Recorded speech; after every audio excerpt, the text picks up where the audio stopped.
Assalamualaikum. Ramai yang PMI nak tanya macam mana I scalp I entry kan.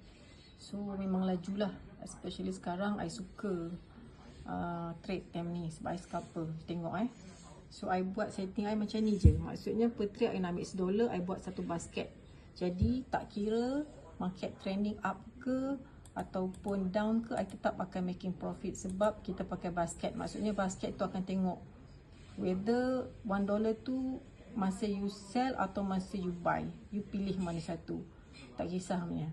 So memang cepat lah, senang buat duit. You tengok I buat macam mana, the way I trade. So sekarang ni market I nampak macam sell. So I akan pilih resistance dia purple tu untuk sell, dan bawah tu light blue tu I akan buy. So sekarang I nampak sell, jadi I akan klik cepat-cepat sell. I tengok dulu movement dia. So now I floating $1, $2. I tunggu $1 je dia akan tutup sebab I ambil basket kan. So sekejap lah I buat banyak kali. See, dah tutup. Jadi I tengok lagi market mana I nak try.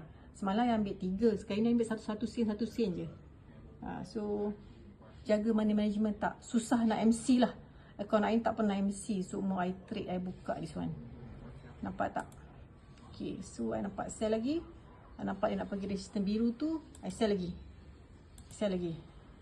So tengok laju kan. So senang je nak buat. Setakat modal 100 tu boleh sangat, boleh grow, boleh flip. Ataupun you set a minima satu hari $50 pun okey. Okey, harap perkongsian I ni membantu ya. Naik